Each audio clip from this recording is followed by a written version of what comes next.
Olá, boa noite. Seja bem-vindo ao Jornal da Record. Conta de luz não vai ter cobrança extra até o fim do ano. Presidente Jair Bolsonaro diz que assina ajuda a estados e municípios nesta quarta-feira. Isolamento social provoca queda nos indicadores de violência.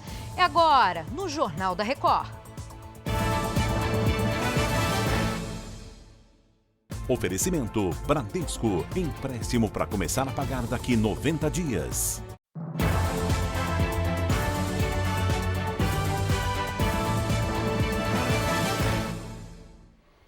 A Câmara dos Deputados aprovou agora à noite o projeto que determina a distribuição da merenda escolar. Vamos até Brasília com Luiz Fara Monteiro. Oi, Fara, boa noite. Oi, Giovana, boa noite. É o seguinte, a merenda que não está sendo consumida nas escolas fechadas por causa da Covid-19 deverá ser distribuída para os familiares dos estudantes. Mais cedo, os deputados aprovaram um projeto que destina 3 bilhões de reais para o setor cultural durante a pandemia do coronavírus. Os textos vão para análise do Senado. Já os senadores aprovaram projetos que prevêem transporte exclusivo para cuidadores de idosos e pessoas com deficiência durante a pandemia, também prorrogam o vencimento de dívidas de agricultores familiares e obrigam hospitais privados a ceder leitos disponíveis para o Sistema Único de Saúde. Esses 3 projetos seguem agora para a Câmara dos Deputados, Giovana. Tá certo, Fara. E também agora à noite, o presidente Jair Bolsonaro prometeu sancionar nesta quarta-feira ajuda a estados e municípios por conta da pandemia do coronavírus. É isso? Então, essa promessa foi feita na chegada ao Palácio da Alvorada. O presidente também disse que vai vetar os reajustes salariais para o funcionalismo público até o fim do ano que vem, 2021. A ajuda de 60 bilhões de reais será distribuída em 4 parcelas entre estados e municípios. As dívidas dos estados e das prefeituras com a União que venceriam este ano também serão suspensas.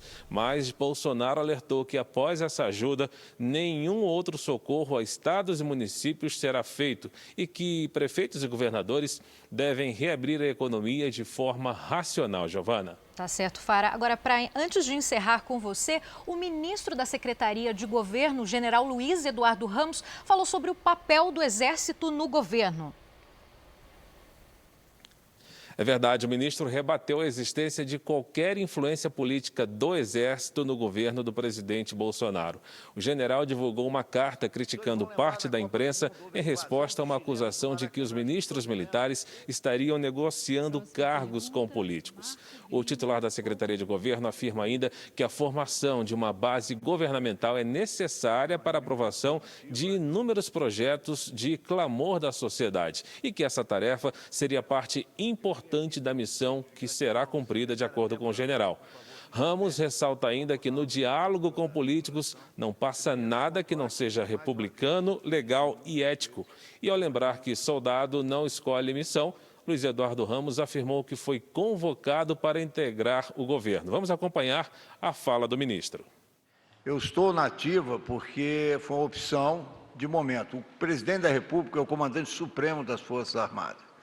Em junho de 2019, ele me convocou para essa missão.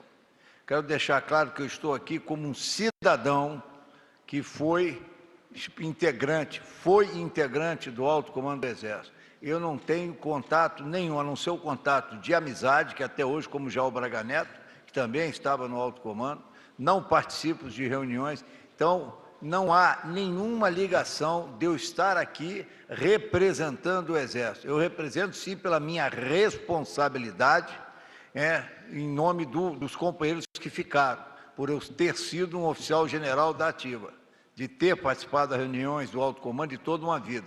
Esse é um peso que eu carrego para poder fazer o melhor de mim. Mas eu estar aqui, eu estou como cidadão.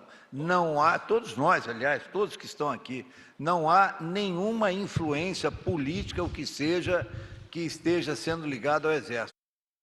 O estado de São Paulo teve queda nos índices de criminalidade em abril. Leandro Stoliar tem as informações. Boa noite para você, Leandro.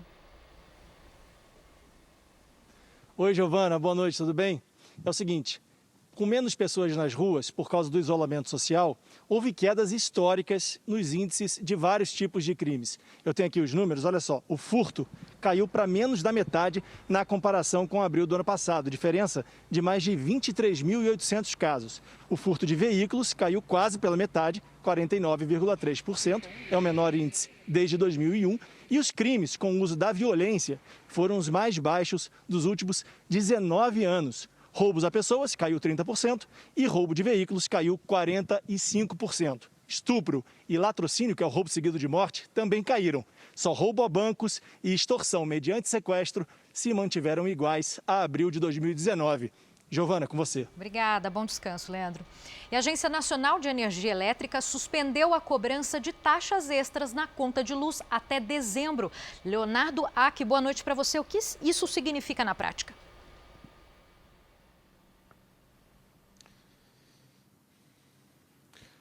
Boa noite, Giovana. Boa noite a todos. Até o fim do ano, os consumidores só vão pagar os valores da bandeira verde, que é o menor estabelecido de um sistema tarifário que tem outras duas faixas, as bandeiras amarela e vermelha, que tornam a conta mais cara. A decisão de manter na cor verde foi tomada por causa da pandemia de coronavírus. A ANEEL informou que tem havido redução de consumo e existem expectativas de crescimento na geração de energia. É com você, Giovana. Obrigada pelas informações. E a Justiça determinou que a Vale apresente garantias de que dispõe de quase 8 bilhões de reais para quitar eventuais obrigações pelos danos em Brumadinho. Virgínia Nalon, boa noite para você. Oi, Giovana, boa noite para você. A Justiça de Brumadinho dá 10 dias para que a Vale deposite o valor como fiança bancária ou seguro-garantia judicial. A decisão também levantou o sigilo sobre o processo que tramita em Brumadinho. A mineradora ainda pode recorrer, mas corre o risco de ter quase 8 bilhões de reais bloqueados se a garantia não for apresentada. Em nota, a Vale disse que ainda não foi notificada da decisão, mas que segue aberta ao diálogo. Giovana. Obrigada, um bom trabalho, Virgínia. E a Latam pediu recuperação judicial nos Estados Unidos. Como fica a situação da empresa aqui no Brasil, Vitor Costa?